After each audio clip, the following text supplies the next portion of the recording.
Hi friends!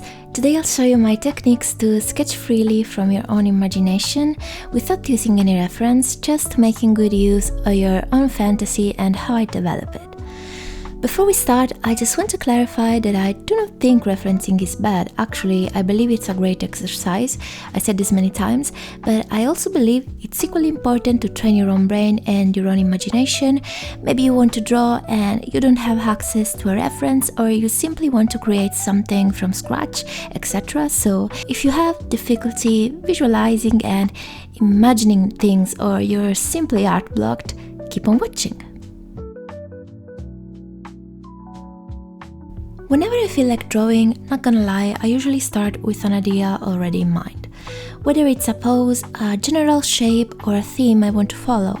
Sometimes I imagine a character in its entirety, sometimes I just have a basic idea, but let's assume for today your mind is blank and you can't come up with anything quote-unquote good. It happens to all of us. So what should we do? I personally just let my pencil go. And what do I mean by that? I normally draw characters, but you can apply this to whatever subject you want. I start by putting down some basic shapes, letting my hand do the thing naturally.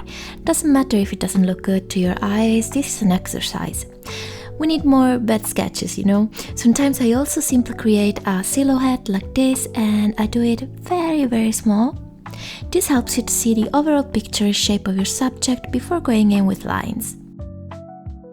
Now let's talk a little bit about imagination. I need you to think back for a second. Think of when you were a child and the way you looked at the world all around you.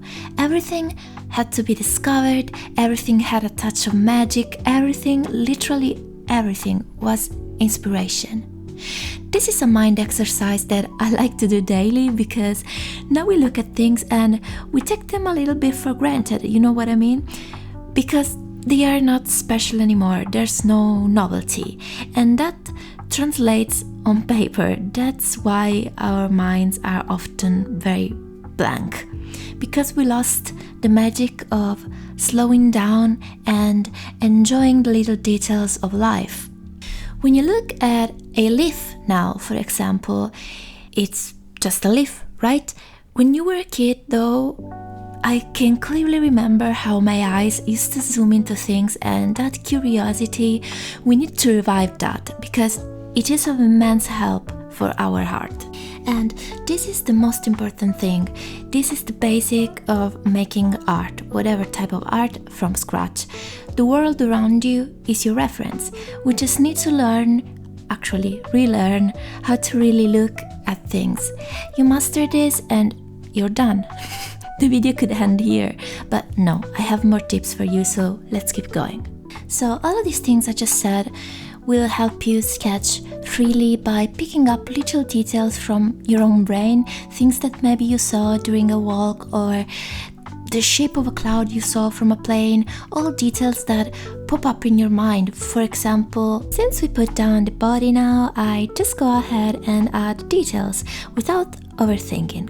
Like, what can we do? She can be a forest fairy, but she can also be maybe from a different planet. Just let go and add things without overthinking too much. In my experience, the best designs and artworks always come up when I use this quote-unquote no overthinking approach to drawing.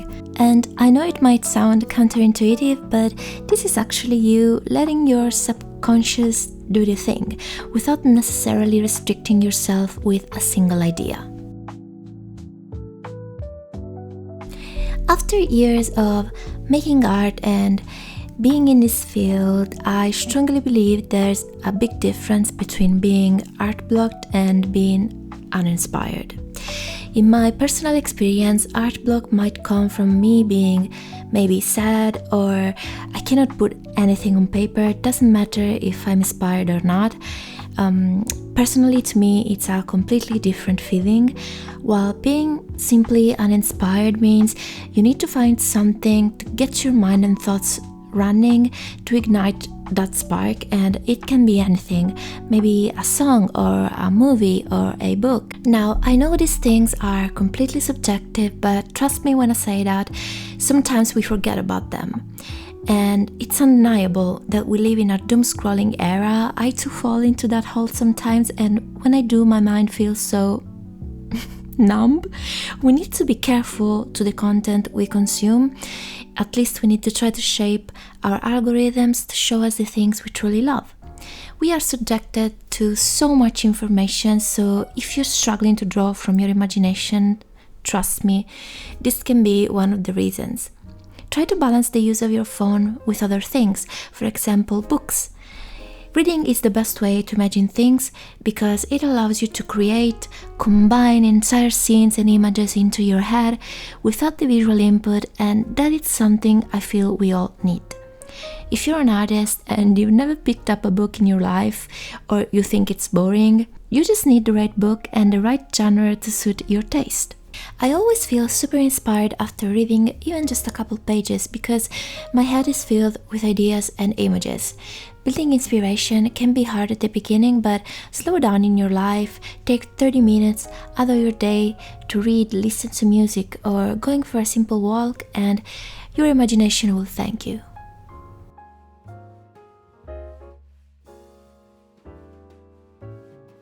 Sometimes when we get a new, fresh sketchbook, we are so afraid of ruining it with artworks that don't satisfy us 100%, and we end up not even using that or just putting down a sketch, be like, okay, it's ruined forever now, place that in a drawer and never use it again.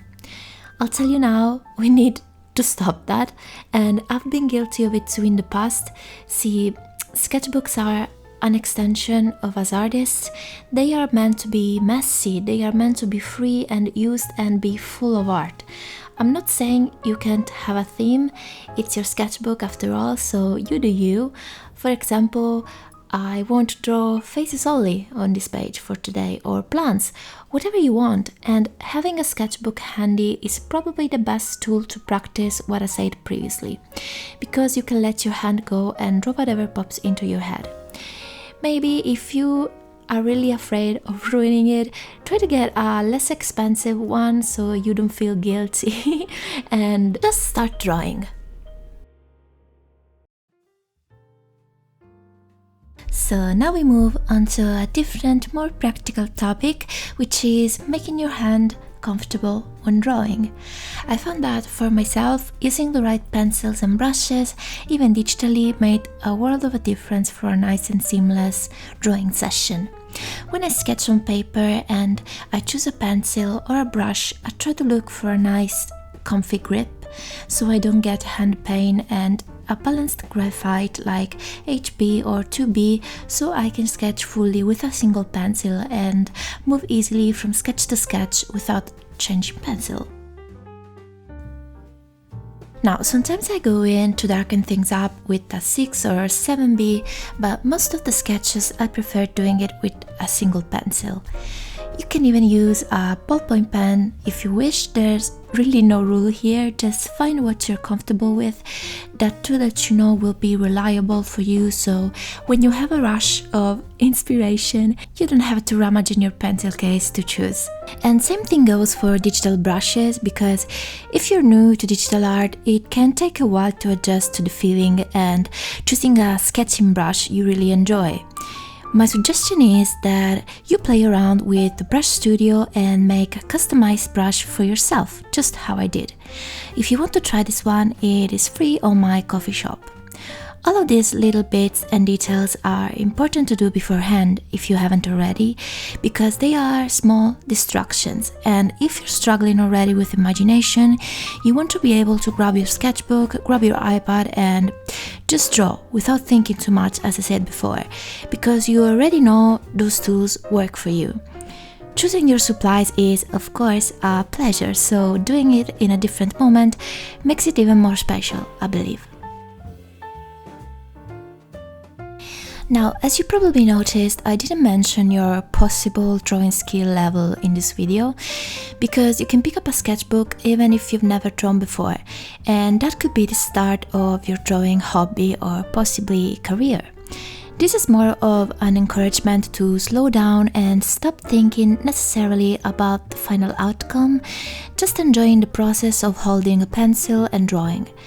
This is why in this video I mentioned books as a source of inspiration, because we need more acts of active entertainment instead of passively consuming content day by day. I want this video to be an encouragement to look at your surroundings more and absorb inspirations from your own life and developing that capability of creating from scratch without depending on reference. And I know I am repeating myself, but I want to say this again. Referencing is great to learn how to draw, to build muscle memory and train your eyes. So please, if you're learning, we all are learning every day, we never stop, go ahead and reference pictures or other artists' art.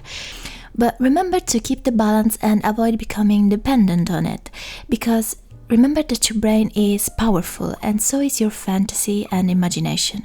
So trust yourself and nurture that. Thank you guys for watching the video. Please subscribe and leave a like and a comment if you enjoyed.